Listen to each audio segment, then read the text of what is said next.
Warning. The following podcast contains spoilers for the film discussed, as well as strong language. Viewer discretion is advised.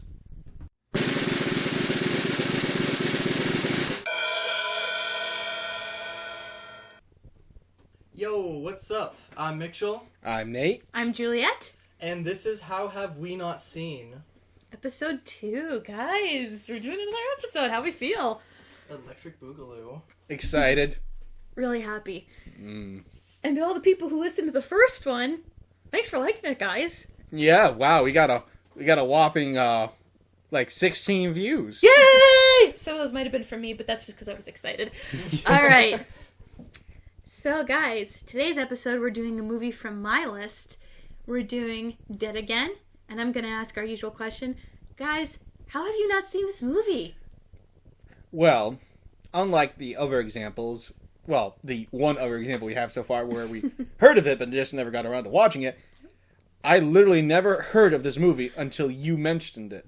I'm the same, honestly. All right, that's very fair. I had never even heard of this movie until my dad got it from the library one day and was like, "You have to watch this. It's so good." Because at the time, I believe I was watching another movie with Emma Thompson and Kenneth Branagh. It was Shakespeare's Much Ado About Nothing. And my dad said, "If you love the two of them in this, you'll definitely love the two of them in this." And I watched that movie and it stuck in my brain. Because it's the type of movie you just can't forget. And I thought to myself, when we were playing the list from the podcast, I was like, I am putting this down on the list. Alright, so, guys, is there anything you want to know about this movie ahead of time since you've never seen it before? No, we like to go in blind. You went in relatively blind with Breakfast Club. I would at least like to know, what is the genre of this? The genre of this is sort of mystery thriller. Mystery thriller. Yep. What's it called again? Dead Again. Dead Again. Yep. What's the time period? Or, when was it made? Ooh, no, Ooh, I don't want to know that. Yeah, yet. I can't really tell you that because that'll give away one of the big plots in the movie. Okay. Alright. I think we should get onto our expectations for this. Alright. So, guys, what do you think this movie is going to be like based on the title alone? Alright. So, it's got Kenneth Branagh. Mm-hmm.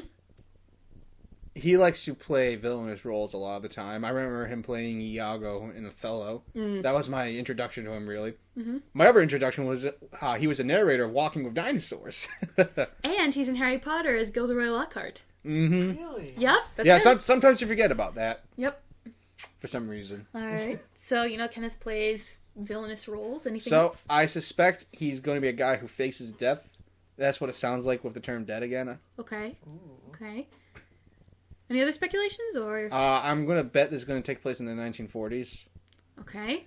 Mitch? I literally have no expectations. I don't know who's in this. I don't know any of these people. She literally just told you. It's Kenneth Branagh. And I really don't know who that is, honestly. You know Robin Williams? I love Robin Williams. He makes a cameo in this movie. This is one of his lesser-known cameos.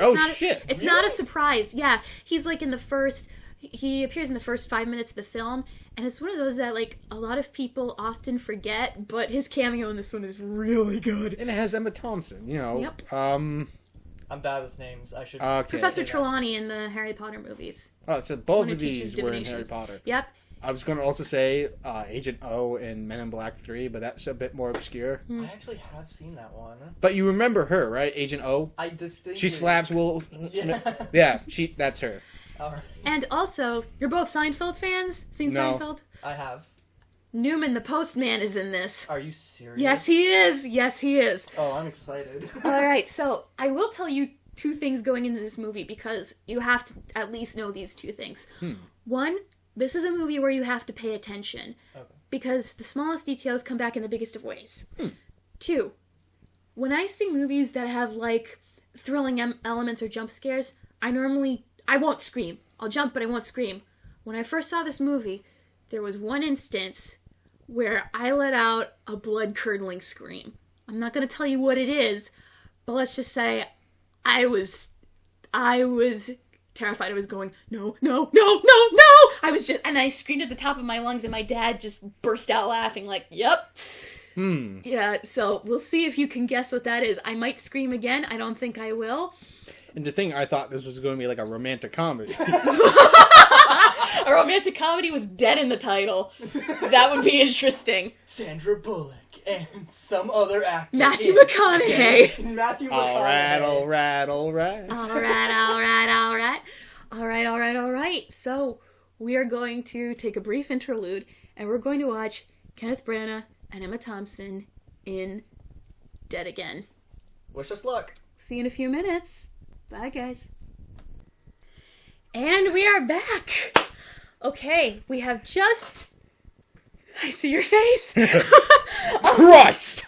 Okay, we have just finished watching the film Dead Again, and now it is my duty to ask, guys, what do you think now that you have finally watched this movie? It definitely was not what I was expecting it to be. Yeah, same. Is that good or bad? I can't tell if you guys liked it or not. I liked it, actually. I do like the right. older movies, especially. It's hard to put into terms, that particular grain of film, that certain musical style. Like, It's very, like, It feels 90s. It feels... it feels very 90s. It feels comfortable, too. I don't know why. It's hard to put into words. because we're all, like... They have a high rewatch value. Now, did you say... I'll get to your opinion in a second, Mitch, but I just wanted Nate to clarify something. Mm-hmm. Did this feel 90s throughout the whole movie, or only when we were in the scenes that were set in the 90s? I meant the whole movie. I don't call it a 90s movie because that would imply that it embodies aspects of the 90s. That's hard to put. It's more of the lighting, the grain of the film, okay. The music that they use. It all comes together. I can look at it and I can say it's a 90s movie. It was made in the 90s. It doesn't necessarily take place in the 90s. Got it. And those kind of movies don't necessarily send the same chills down my spine as like other great cinema, but it's a comfortable place in my mind for some reason, and it's hard to put into words. Okay, Mitch, what did you think of this movie? I liked it. I went in expecting nothing, and I'm still surprised. Yay! Awesome! That's great! Like, Nate, I think it was you who mentioned, after we finished recording the intro, he said he was expecting, a romantic comedy. A romantic comedy, which you were only half wrong there. It was romantic. It was very romantic, not much of a comedy, No. per se. It was more of a drama than anything. Yeah. A drama, more of a thriller. Mystery thriller was what I said. Mystery thriller. That's Yeah. way better than what I was thinking. But in terms of, the 90s movie, yeah, it was very, everything Nate said, basically. You're on point, my man. But I wanted to talk about how fantastic they filmed I think it was 1948 section. To 1949. Yeah, 1948, yeah. The 40 section. Because, first of all, the lighting was impeccable, in my opinion. Especially that first scene. I will admit the first scene did have good lighting, but I will say the rest kind of felt... The rest of the 1948 sequences... Except with the exception of the murder, just kind of felt like something out of soap opera's flashback sequence. No, I think I can see that. I actually completely agree, and I want to say that was the point almost. Maybe. I want to say that was sort of intentional, at least in a partial degree, because I might have a theory on that. Maybe everything was so dramatic because it felt so scary to her. That was her interpretation of it. Probably. Oh, by the way, before we continue. I know before every episode we give a spoiler warning recorded by Nate here, but we're not kidding when we say we're gonna spoil this movie because it has some big twists in it. So we're gonna really spoil this movie this time around. Yeah, this movie is twist central. My Yep. God. All right, then. Now that we've gotten that out of the way as a last chance to bail out. Yep. If you don't want any spoilers about this movie, stop right now because we're gonna. Yeah. Yeah. Right. I had a feeling from the start that Derek Jacobi was going to be the villain. That Really? anti-Stratfordian fuck. Alright, listen. Him being anti-Stratfordian does not mean he will always play... He also played the villain Master in every Doctor movie. Who. Oh, wait, should we explain what anti-Stratfordian is really quick? Yeah. I don't even know this. It's those idiots who think that Shakespeare didn't write Shakespeare's plays. Oh, God. Some people believe that either he didn't, it was somebody else, or that it was written in part with some help, like Christopher Marlowe may have written some of it. Horse shit. Yeah, I know. I'm not anti-Stratfordian, but I believe whoever wrote it, who cares? Shakespeare's plays weren't included in his will. That's because he didn't own them. The plays owned them. Yeah. The playhouses owned his plays. And I agree that it's like, Shakespeare didn't go to college, so what? A lot of people who are talented didn't go to college. But back to the main point. So you saw that Frankie was the murderer, and it wasn't Roman. I thought he was going to be a bad guy in a different way, admittedly. I wasn't expecting something so clear-cut as he was the murderer. I thought, like, he was so obsessed with the idea of reincarnation that he was deliberately putting these two against each other. Yeah. I had a different interpretation of it, but I had a feeling Frankie was... At least something was up with him, because... for those of you who don't know, there's this one... I want to say film theory or film something, whatever. There's this thing called Chekhov's gun, where... Oh, yeah, Dean was telling me about that yesterday. Yeah, it's a literary tool. Yep, it's a literary tool where some guy, I forget his name exactly, Anton Chekhov, a writer, was saying in a letter, if you write a scene describing a gun hanging over the mantelpiece, you know that later is going to come into play. Yeah. What was the Chekhov's gun for you? The fact that... I don't know. It was just a matter of the fact that he was in the play, oh my god. In the movie. I don't know why this felt like a play to me, but it almost felt like a play. Othello is very theatrical with every movie he does. He has a Shakespearean background, so I'm not a lot of his surprised. movies literally are just films of plays. Yeah. Oh, Like, well... Othello, that was my major introduction to Branagh. I just had a feeling that he was going to be the antagonist. The antagonist, yeah. The antagonist. The murderer, I guess is the better term. He was going to have some part in it just because of how he was, like... I don't know, he had some sort of, like, energy about him, you know? Yeah, there was something fishy about him. Fishy, yeah, that's the word. Okay, well, let's go into the characters. First, let's talk about Mike Church / Margaret Strauss. And I want to tell you something interesting. If you look on the poster of this movie, the photo of Mike Church is next to Margaret Strauss, and the photo of Roman Strauss is right next to Grace. So they give it away in the poster, but you don't realize it until after you've seen the movie. That's awesome, Yeah. actually. That's really cool. Yep, go ahead, Nate. I feel that Branagh's performance as Church was much stronger than his performance as Strauss. Strauss kind of just felt like, foreign opera guy who gets angry. Like a caricature, almost. Yeah, Church feels more like an actual human being, I'd argue. Yeah. Not to mention, I do think that Branagh does a better American accent than he does a vaguely German accent. That's interesting, because I saw a video where someone said that his American accent in this film wasn't that great, and I'm like, what are you talking about? He sounded pretty American to me. I think one could argue that maybe because he sounds vaguely American instead of... What's his original, like... Northern Ireland. Northern Ireland? Yeah. Serious? Yeah. I didn't even... Wow. I thought he was Scottish. Nope. I couldn't even tell. Yep. What do we think about... We're going to talk about Mike first, and then we're going to talk about Margaret. So what do you think of Mike's character? I know you said he felt more fleshed out. Yeah. It's kind of weird how they made him... They almost made it feel like he was going to be kind of like a skeezy kind of guy, with how in the phone book he's like a finder of heirs, and then he gets like, quite a bit of money out of Robin Williams' character. But then for the rest, he's a good guy, an honorable man. Yeah. So I felt like they kind of went nowhere with that.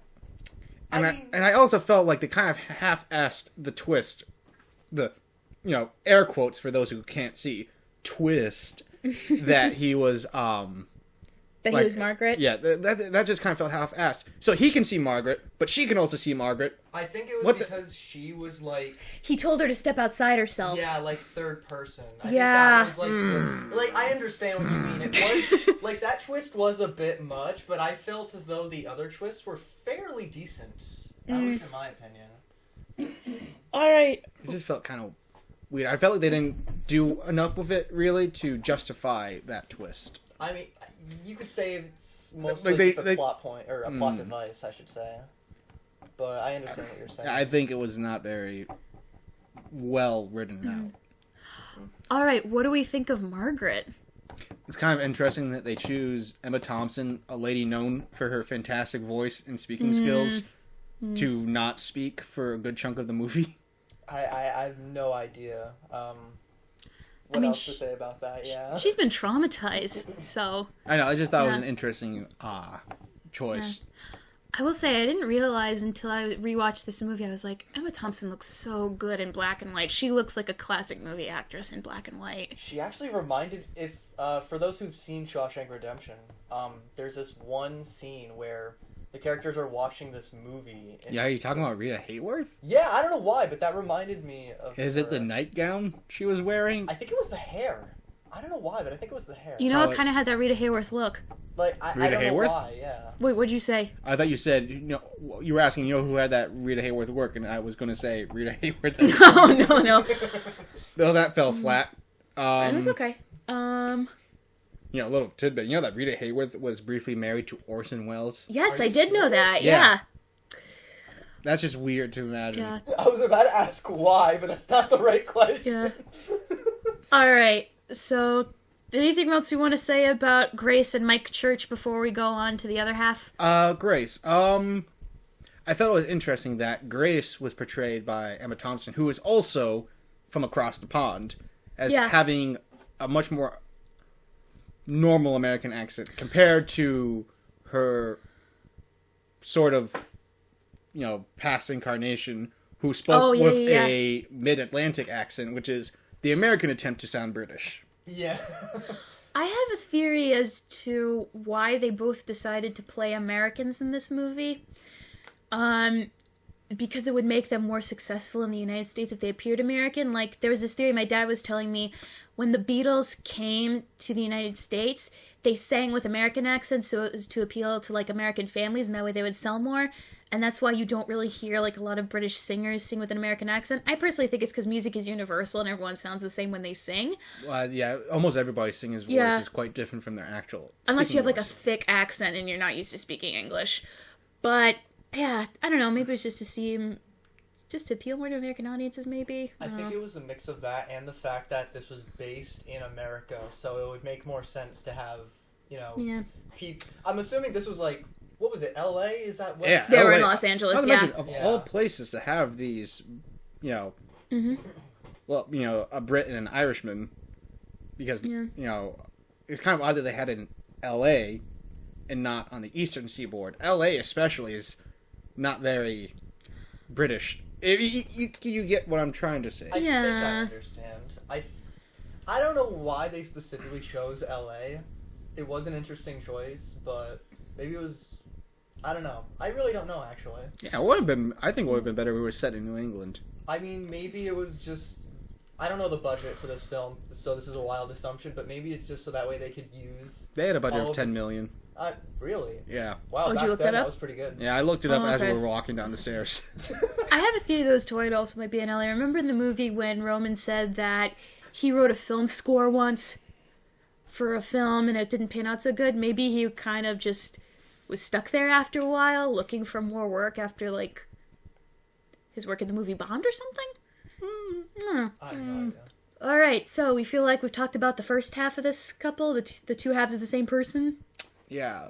Sure. Let's go to the Strausses. Alright, let's go. Oh, we are, yeah, like Roman and, Yeah, let's see Margaret. what we can glean from Roman them. and Grace. Alright, so I had a big crush on Roman when I first saw this movie. I was swooning over him like crazy. What, him and that twat beard of his? Yes, him and that twat beard of his. Oh my god, he was romantic.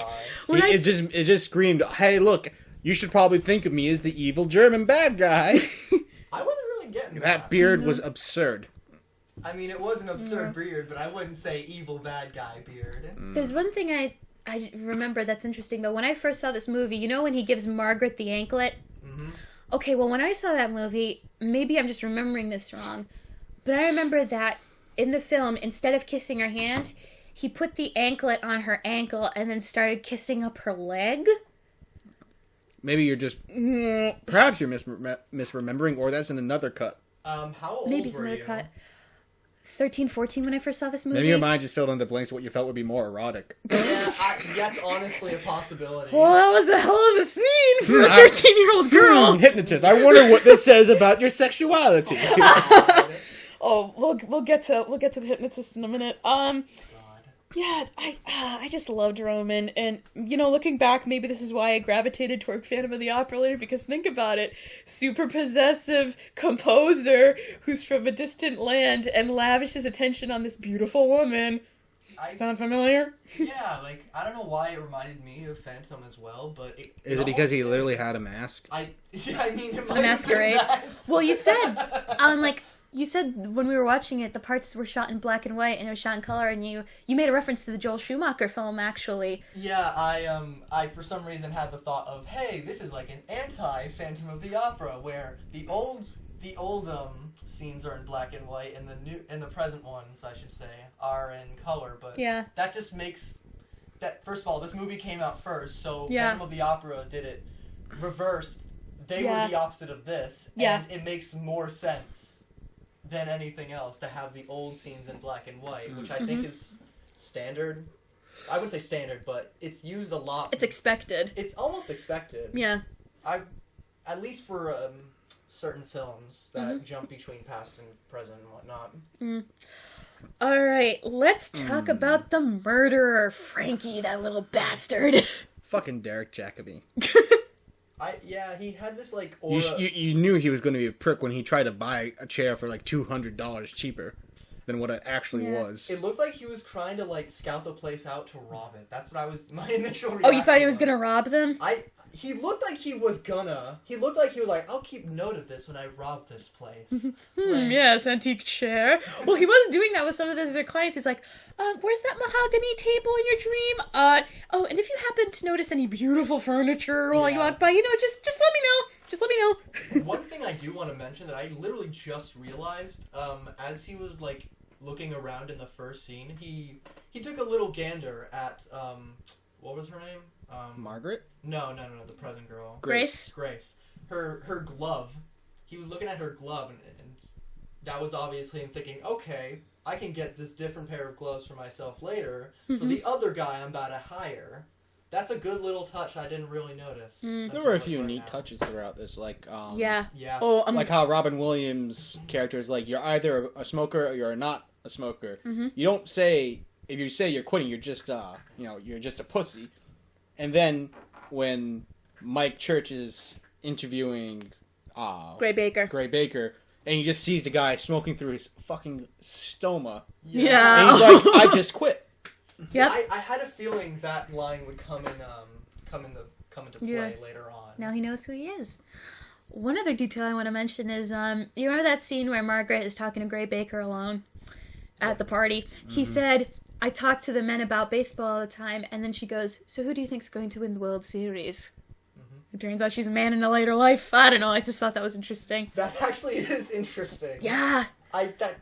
This movie had a fair amount of, like, nice little touches that a second run-through would have somebody who's already seen it really appreciate it.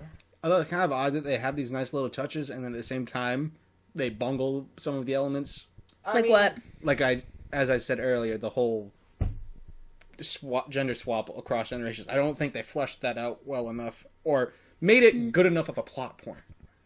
It just kind of felt unnecessary. Do you feel as though if it were, like, not so rushed in, like, at the end, and maybe explained a little bit more, you would have, like... I think this movie could have benefited from being 10 minutes longer. Really? Just 10 minutes? Wow. 10 minutes is a long time in movie terms if you know what you're doing. I mean, fair enough. It also depends on how long the movie is. This movie had a long runtime. It was like, 2 hours, 12 minutes? No, it was only an hour 40. Really? Oh, it was an hour 48? Sorry, I was probably thinking of another movie we watched.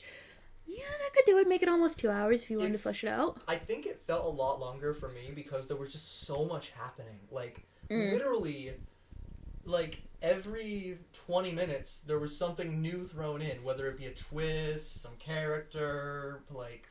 Did it turn you off, or did it make you intrigued? I liked this. I liked the fact that there was a lot of information and whatnot being thrown at the viewer. Because, like, I felt as though, for the most part, they did it well. It benefits from a second viewing, I'd argue. Yeah, definitely. Like, the second time I viewed it, I forgot that when she went back to her apartment, all her artwork, when it's revealed she's an artist, was just scissors everywhere. I was like, oh, yeah! That's another thing. I don't really think they covered well enough the fact that, she has her own identity in the present. Yeah. Like, it never feels fully answered if she actually remembers being...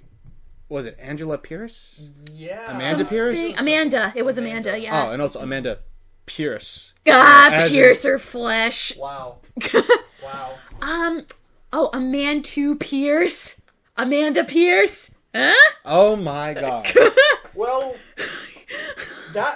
we might as well just end this here. Like, come on. Hey, hey, Kenneth Branagh, if you ever listen to this, can you tell us if that was an intentional pun or not?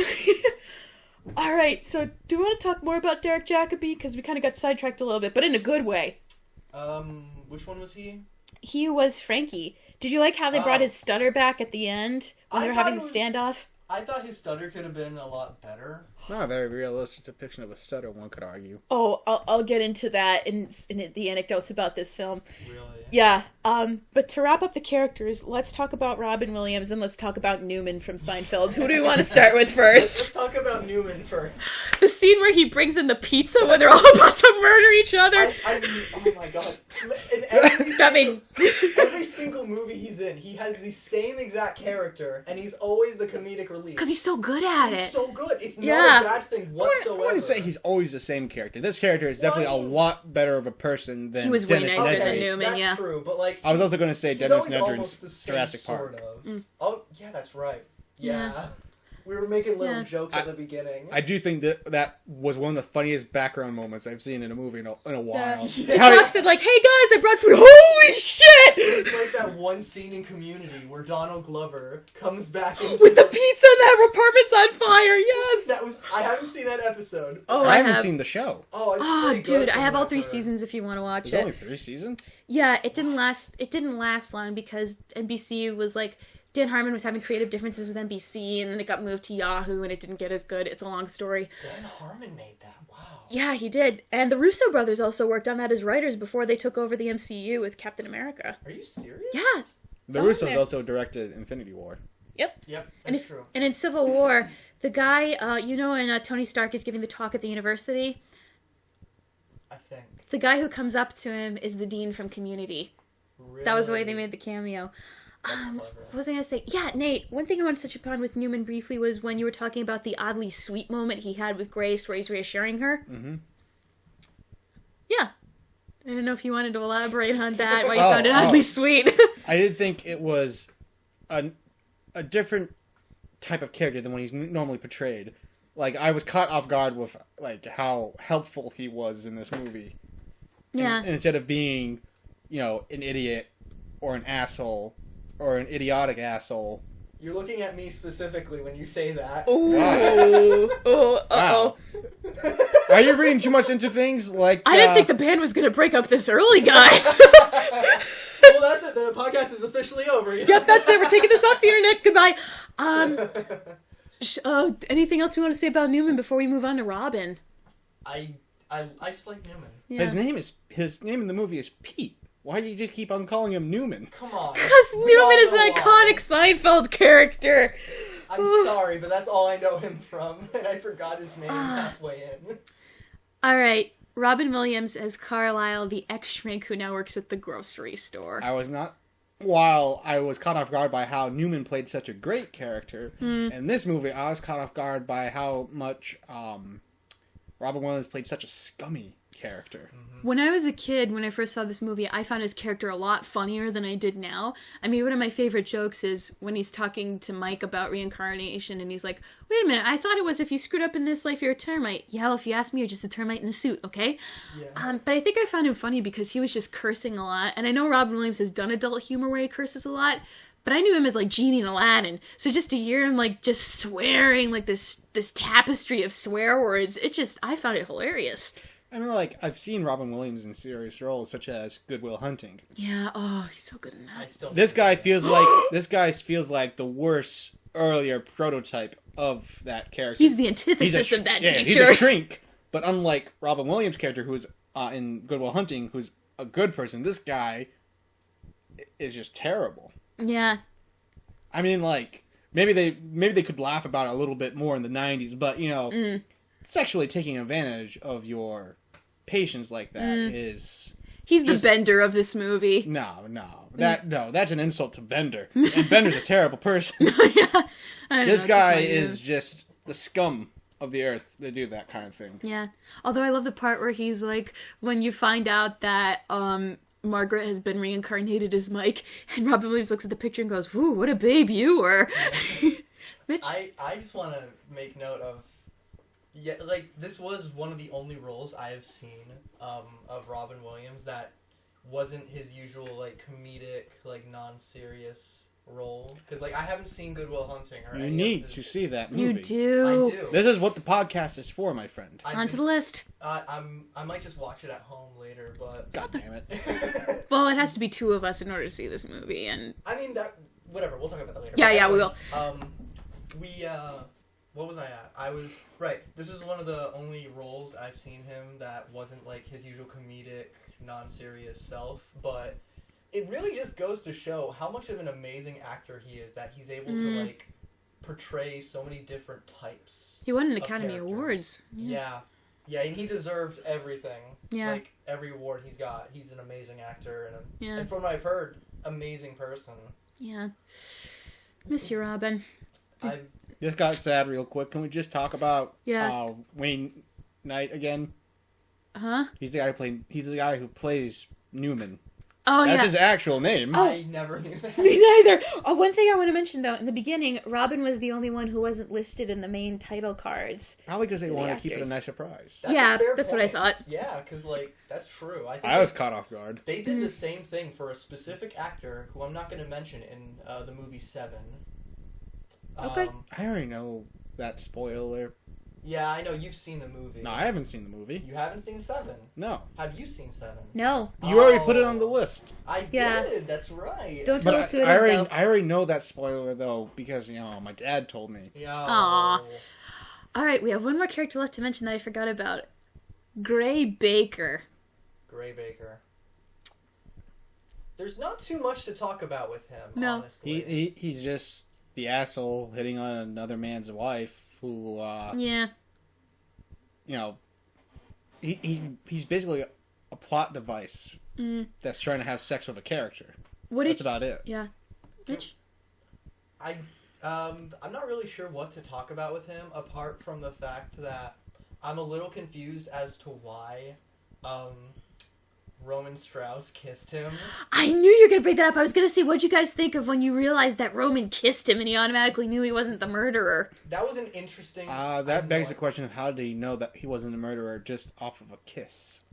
I don't know. I feel like there's something symbolic about it, but we're missing out. I can ask my dad later to see if he has an idea, but I don't know. I think it was just him, like, guessing, or, like, not guessing, but, like, getting a general feeling that, like, he didn't do it. I think Apart from that, for some reason. I don't know. might have an idea. It's a vague one, but maybe that was Roman's way of saying, like, I know you and my wife didn't have an affair. I forgive you? Then why would he do that by kissing him on the ear? I don't know. I'm trying. He specifically did it on the cheek. Yeah. Well, kind of. It was like right over here. It was like that bridge area. It's like the space between, like, your cheek and your ear. One thing I want to bring up with him, though, is, like, not even him, with Roman Strauss at the beginning. What happened when he hid the scissors? Like, yeah, they never followed they through on never that. followed through with that. Which scene are you talking about? The Remind very me? beginning Where he's like Roman- going up to the girl and he's like, I believe these are for you in Oh Gray Baker. yeah, in the prison. Was that literally just him giving the scissors to it? Like, Was it giving it to the Inga? Yeah, Inga. That's I kind of thought that with the big reveal, like, Yeah. was he trying to show the scissors to Inga? They were just regular scissors. Ah, yeah. I don't know. I felt like that was just there for movie's sake. Yeah, I feel like that was just like a jump scare to wake us up. Honestly, Yeah. I mean, like, yeah, honestly. Yeah. I'm not sure what else to glean Yeah. from Well, that. I can't figure out. Did they cut when they got electrocuted in the chair in real life? Did they cut your hair before and after they put the cotton balls in your butt? What the hell are those? What are you talking about, honey? Oh, what in real life when you fry somebody, usually beforehand you put cotton balls in their butt so they don't soil themselves after death. I've never. Oh heard yeah, that. because you do so stuff. I think they cut their hair before they go in the electric Yeah, chair. because it probably would have been a bit undignified if that conversation's just happening while Kenneth Branagh's bent over getting cotton shoved up his ass. I'd rather not see that in the movie. No. Oh, God. Inserting a bit of levity. He's lying there as his cotton balls are being shoved up his ass. He's like a Great Baker going, I loved my wife. I think we've really more than anything. We really earned the warning at the beginning of this. Viewers' episode. discretion is advised. All right, does anyone want to hear anecdotes about the actors in this film? Yeah, we got time to kill. No, I wouldn't. Alright. I'm offended you would say that. Really? I'm kidding. Really, you are offended. All right, I'm so I have. Do you want the big bombshell or the cute little one first? Lead us Big- up to it. Big All right. bombshell. Ooh. All right, I'm thinking of a number between 1 and 3. Whoever 2. 2 and no, I meant to say 1 and 10. I'm thinking of a number between 1 and 10. Whoever gets it is we get to pick what they want to hear first. 7. 2. Which was closest. What Damn was it. it? You said you wanted to build up to the bombshell, so we're gonna hear No, the what tiny was the story. number? Oh, I was thinking of 6. All right, so the tiny story first. So, Derek Jacobi, this isn't the first stutterer that he's played. He played Emperor Claudius in the miniseries I, Claudius, which was on the BBC and on PBS. So he's very good at playing characters with stutters, and he did a play in the West End shortly after I, Claudius, where he had to play another stutterer. And after the show, he was leaving to go home, and he heard an audience member saying, "Oh, that performance was delightful. I'm so glad that Derek Jacobi is finding more roles that accommodate his disability." Because he was so good at it. That's weird. Kind of reminds me of the actor who played an addict on The Wire, and one day he was walking down the street during filming, and an actual addict handed him a little baggie of heroin, saying, "I think you need this more than I do." Wow. Oh my god. Also, during the filming of Breaking Bad, during a scene with Wendy the prostitute, someone tried to actually solicit the actress, thinking she was an actual Oh my prostitute. god. Ew. Oh god. People get a little too connected to characters on screen. No, this was before her character was even known on TV. The guy thought she was an actual prostitute. Was he like walking while they were filming and saw her like... He was driving by, and she was like... Ugh. Moving right past that. All right, so the big bombshell. Here we go. Oh boy. So, as I mentioned before we watched this, Emma Thompson and Kenneth Branagh had established acting careers in England before they did this movie. Mm-hmm. And this was the film that made them famous in the United States. Now, I don't know if they knew each other beforehand or were aware of each other, but after this movie, they began dating, and then they got married eventually. And they were very, very happy. They were known as, like, one of the most famous British acting couples in the UK. And they were slightly well known for being, like, a good couple in the United States. Again, they did Much Ado About Nothing, where they were the two lovers, Beatrice and Benedict. And then Kenneth Branagh decided he wanted to do a film adaptation of Mary Shelley's Frankenstein. And that was the title of the film, Mary Shelley's Frankenstein. I remember that shitty adaptation. Yeah. Oh god, it's like there's some parts of it that are like Who The picks Room hilarious. Robert De Niro, who is like average or slightly below average height, to play an 8-foot tall mountain of meat? They probably had like him on stilts or something. But for the love interest in that movie, he cast Helena Bonham Carter, and their chemistry was so passionate that they ended up having an affair. Emma Thompson found out, and they divorced soon after. Did she stab him with scissors? Wow. No, but it gets worse. So, have you guys seen Love Actually? Nope. Okay, I have I not. tried watching it, but I thought it was too bad, and I bailed. Okay, well, in that film, coincidentally enough, Emma Thompson plays a character who finds out that her husband, played by Alan Rickman, I believe, is cheating on her. Alan Rickman. So in the scene where she finds out that her husband is cheating on him, she has to break down crying. And in an interview, Emma Thompson said, "Yeah, that wasn't acting. I was just remembering what my divorce from Kenneth was like." Jesus. Oof. Yep. Talk about harsher in hindsight for this movie, huh? Yeah. That's messed up, damn. One of our teachers in high school is still bitter about the fact that he cheated on her. I'm gonna have to ask you who it is, 'cause I think I have an idea as to who it is. Oh, you might know. So yeah, those are the two anecdotes I have about this movie. Anything else you want to talk about, like style, music, filming, etc., etc.? Some of the technical parts. Anything we want to touch on here? The score wasn't memorable. I would argue that it was most memorable in the scene where Mike is going crazy around the house and the neighbor is playing piano downstairs. That was most definitely the exception. Like, it wasn't, not that it wasn't memorable, it was good, but it wasn't anything top tier. It was like a 7 out of 10, if that means anything. It's not even a 7 out of 10. It's serviceable. But, you know, there's no... You don't remember it afterwards. No. I do remember... It's not actively bad, but it's not going to stay in your head. I actually do remember the scene where Roman is playing his opera? his piano opera piece, and then it actually faded to the violins of the score, and I'm like, that's a decent touch. I like that. The other musical moment I think we're going to remember is when Roman's trying to compose his opera and he accidentally ends up playing Auld Lang Syne. I just thought that was funny. The way that, like, I want to go back to that scene where what's his name again? Which character are you thinking of? Main character guy. Roman Mike Church? Church. I'm very bad with names.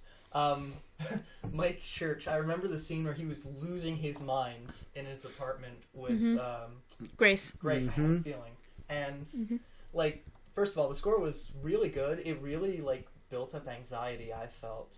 Like, in terms of, like, anxiety with the viewer. I had a feeling, like, nothing was gonna happen, but for some reason in the back of my mind, I'm like, something might happen. Something might happen. Yeah. Especially when he gave her the gun. Yeah. And, I want to mention here that Juliet over here had mentioned to us that there was one scene where I think it was during wasn't it the intro? During the podcast, I said there's one moment in this movie where as a kid I screamed, and I don't scream when I watch movies. I thought for a second during the scene where he gave her the gun, she was accidentally going to shoot him. That's what I was thinking was going to happen. Oh no. I did find the actual scene to be underwhelming. As a kid, that scene is scary. I'm just going to tell the audience. So the scene that scared me when I was a kid is when they're having the final battle, if you will, with Frankie. And Frankie drops the scissors and they go skidding across the floor. Cut to a shot of Emma Thompson lying on the floor and the scissors are coming skidding right at her face.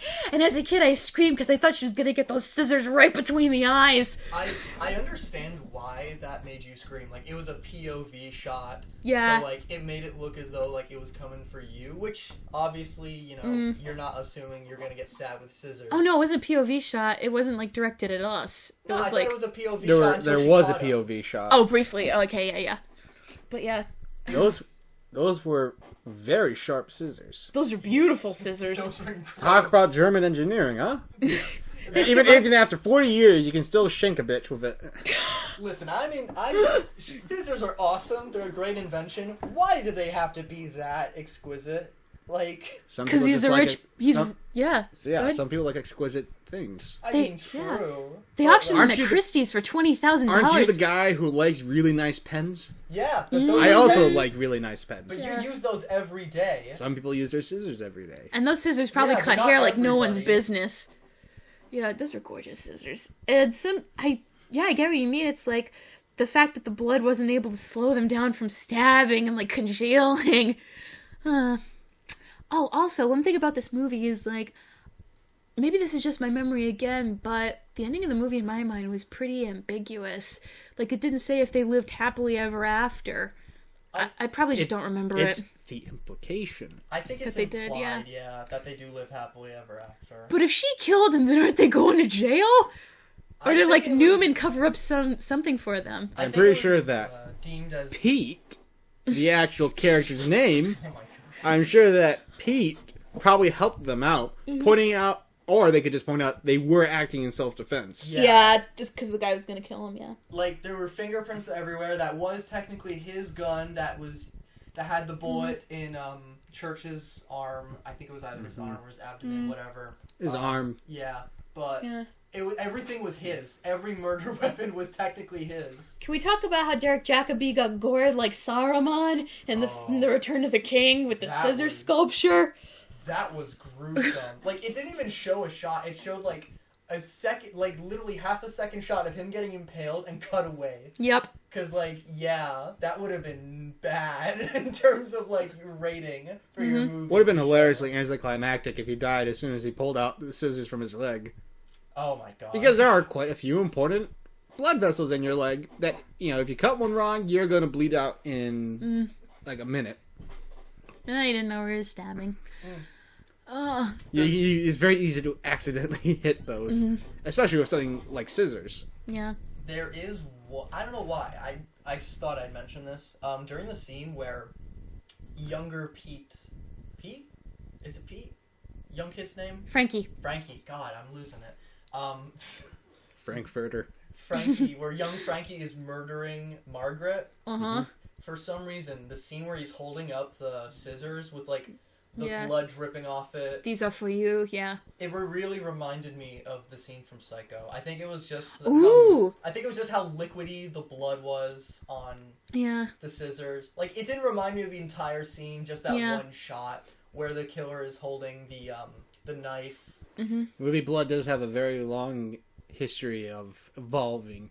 Sometimes it's just like a little like congealed black splotch, and then you might get like little pink puffs, and then sometimes it's just like dark red that just spills everywhere. Like You're water. bathing in it, yeah. Yeah. I don't remember if it was that liquidy in the modern scene, was it? I think it was. It was like a slightly more sticky. I mean, I know in like, this is unrelated, but like in Psycho, the blood was chocolate sauce. Oh yeah, that's right. That's because it was in black and white, so you couldn't Yeah, tell. so you couldn't tell it was brown. Probably was more sticky in the modern scenes. Looked like it. I mean, I don't think there was like massive spurts of it everywhere like there was in that one scene. So Yeah. There's something I want to mention. Did we think, like, I get why Margaret had a problem with, like, Inga and Frankie because she suspected Frankie was stealing her things. Do you think that maybe she was a little bit too much of a jerk to them? Who, Margaret? Yeah. Yeah. I don't know. I'd be pretty. I would feel pretty awkward having loud sex with my spouse if next door in the next room over there were. Well, I mean, yeah. Non-family members or strangers. She could have been more polite about it, though, I think. Like, I just mean more than, like, just that. But, you know, being impolite does not warrant getting shanked. Yeah. No, it doesn't, you know. Cool motive, still murder. I wouldn't say, no, I'd say that's a shitty motive for killing someone. I'm not saying that's a motive. I also just want to mention really quickly that I loved the costumes in this movie. I loved everything that they put Emma Thompson in the 1940s. I just thought the costumes were great. They look nice. Yeah, I did. Alright, so, final thoughts on Dead Again, guys. Who wants to go first? Flawed execution, but ultimately I do agree that it was a good movie. High rewatch value. Many tidbits that you can pick up. Good acting in the present from Thompson and Branagh. Less good acting in the past. Caught off guard by the twist. And once again, I don't like Derek Jacobi. That was my cue. Alright, Mitch, how about you? First of all, I have to start with these, because you're always so in-depth with the ending stuff that I have nothing else to say. Yeah, next time next time it's going to be your movie, so... We'll get to that. But I thought it was a good movie, personally. I liked all the twists and whatnot. Like Nate said, not everything was executed very well, but I thought for the most part, yeah, this was a good movie. Go in theaters now to see it near you. This movie it's not in theaters This anymore. came out nearly 30 years ago. I'm kidding, but yeah, it was a good movie. I liked it, and you know, I don't know what else to say. Alright, my final thoughts on this was definitely a very different experience watching it this time around many years later. I will say I didn't laugh as much as I did the first time, but that's probably because my humor's changed. I will say I still really like this movie, and I still... Oh, Roman. Oh, God bless him. But I still love this movie. Mitch is face-palming right now. No, but I still love this movie. I think the detail that they put into this is incredible, and whoever the scriptwriter was, I commend them for writing this movie, because... They were clearly very, very smart people for writing this. So I would definitely say, if you haven't seen this, this is if you love mystery thriller movies, then definitely check this one out. And if you're a fan of Kenneth Branagh and Emma Thompson, then definitely check this movie out too. There's a lot of good acting in it, and it still holds up well a few years later for a second viewing. All right, then. And now we are in the final stage of the podcast, which is... Mitch, what is the next movie we are going to review? It is your choice now. It is my choice. I'm stuck between two movies. I've talked a little bit with Julia and Nate, and I'm thinking it's either going to be like two cult classic movies. One is Jacob's Ladder, and the other is Donnie Darko. I'm still not sure, because especially since somebody in this group is not exactly... great with horror movies, but... I'm not. Oh, you're gonna love Alien. But I don't know. Hopefully next time I'll decide between the two, and yeah, I'll figure it out. All right, you heard it here. Next week we are reviewing either Donnie Darko or Jacob's Ladder. And we shall see. And we shall see whether or not I piss my pants or have nightmares the night after. But I shall commit. Alright, guys. Thank you for tuning in to another episode of How Have We Not Seen? We shall see you next time. Bye, everyone. Later. Do you want to say bye? Yeah, bye, everybody.